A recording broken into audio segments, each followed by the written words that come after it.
Hello everyone, welcome back to my channel. In this video, we are going to cover the topic subject verb agreement.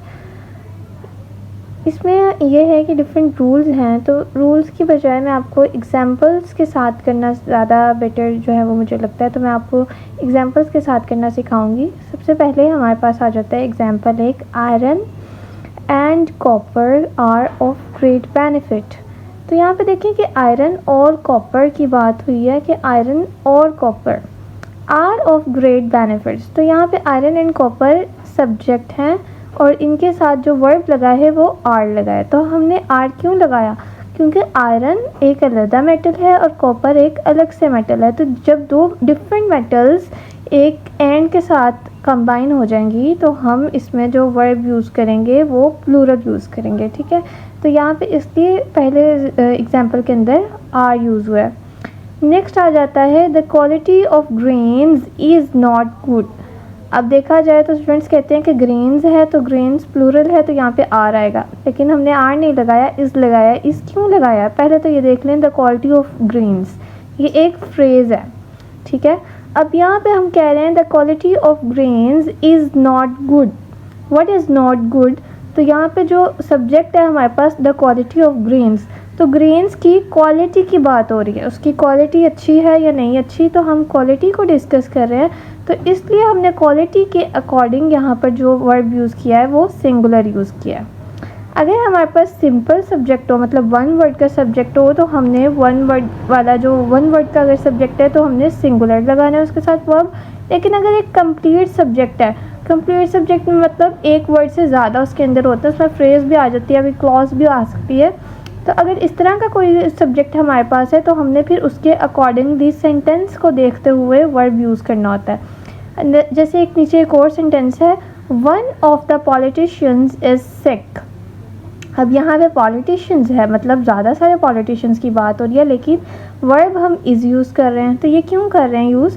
क्योंकि जो हमारा sentence है वो हमें indicate कर रहा है कि वन ऑफ द पॉलिटिशियंस, सारे पॉलिटिशियन नहीं, लेकिन उसमें से एक पॉलिटिशियन ऐसा है जो कि सिक था, ठीक है। तो इसलिए हमने इसके अकॉर्डिंग वन जो है उसके अकॉर्डिंग इज़ लगाना है। ऑलराइट, नेक्स्ट है time and tide waits for none. ये एक प्रोवर्ब भी है और इसमें बहुत सारे स्टूडेंट्स मिस्टेक करते हैं। इसमें ये है कि टाइम एंड टाइड, आपने ये देखना है कि जो ये एंड के साथ जो दो चीज़ें आपस में, दो सब्जेक्ट्स कनेक्ट हो रहे हैं, ये एक ही आइडिया डिस्प्ले कर रहे हैं हमारे पास, यहाँ पे टू डिफरेंट आइडियाज़ दे रहे हैं। अब टाइम एंड टाइड यहाँ पर रेफ़र कर रहा है अपॉर्चुनिटी को, एक ही चीज़ को रेफ़र यहाँ पे किया जा रहा है, तो इसलिए हमने इसके साथ जो वर्ब लगाना है वो सिंगुलर यूज़ करना है, ठीक है, वेट्स। अब जैसे नीचे एक और आ गया, two and two make four. यहाँ two and two make four में मेक्स क्यों नहीं आया हमारे पास? अब सोचने की बात यह है, जैसे ऊपर हमने टाइम एंड टाइड के साथ वेट्स यूज़ किया था, सिंगुलर यूज़ किया था, इसे ट्रीट किया था, तो यहाँ पर टू एंड टू को हम प्लूरल क्यों ट्रीट कर रहे हैं? तो ये इसलिए कर रहे हैं कि देखें टू एंड टू, अब हमें पता नहीं है कि वो जो दो चीज़ों की हम बात कर रहे हैं वो एक जैसी चीज़ों की बात कर रहे हैं या डिफरेंट कर रहे हैं।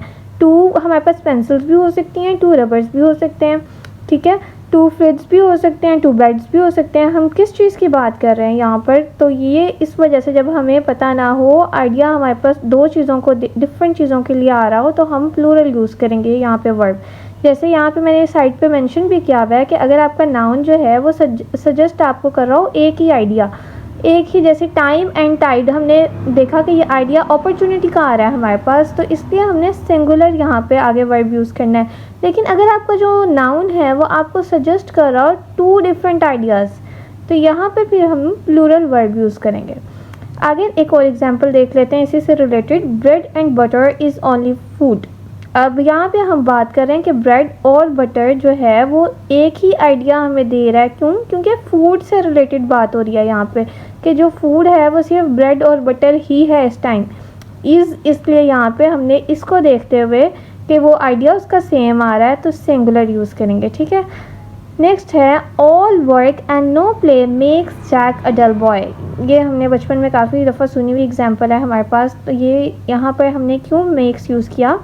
क्योंकि all work and no play, ये क्या जो ऑल वर्क, सारा वर्क जो डन हो रहा है और कोई जो खेल है वो नहीं खेला जा रहा, this is done by the same boy जो कि जैक है।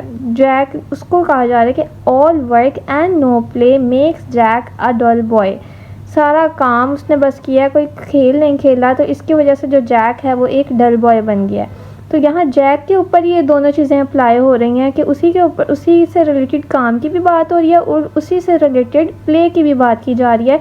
तो इसलिए हमने इसको एज अ सिंगुलर ट्रीट किया और यहाँ पर मेक्स लगा दिया, ठीक है, वर्ब सिंगुलर लगा दिया। जब यहाँ पे हमने बात की कि एक ही बॉडी के ऊपर दोनों चीज़ों की बात हो रही है ना, जैक के ऊपर ही, कि वो खेलता भी नहीं है और काम भी सारा कर जाता है, जिसकी वजह से क्या है कि वो डल बॉय बन गया। नेक्स्ट है the horse and carriage is waiting outside. यहाँ पे आप देखें कि द हॉर्स एंड कैरेज, यहाँ पे भी ये इसको सिंगल ही ट्रीट किया जा रहा है कि वो आउटसाइड हमारा इंतज़ार कर रहे हैं। द हॉर्स एंड कैरेज, यहाँ पे सेम की बात हो रही है। लेकिन अगर यहाँ इसी को आप दूसरी एग्जांपल से समझ लें, यहाँ पे अगर मैं कहती the horse and the carriage, अब यहाँ पे कैरेज के साथ दा लग गया, ठीक है। जब दा आ गया इसके साथ तो ये हमें पता चल रहा है कि दो डिफरेंट चीज़ों की बात की जा रही है कि हॉर्स भी और कैरेज भी बाहर इंतज़ार कर रहा है, इसलिए यहाँ पे हमने आर लगा दिया। जबकि यहाँ पर दी हॉर्स एंड कैरेज, यहाँ पर हम इसे सेम के तौर पे जो है ना वो ट्रीट कर रहे हैं कि same body, the horse and carriage, एक ही हॉर्स के ऊपर उसका कैरेज भी है जो कि हमारा बाहर इंतज़ार कर रहा है, तो इसलिए हमने यहाँ पे इस लगाया, ठीक है। This is all about for today. For the next part, don't forget to subscribe to my channel and thank you for watching.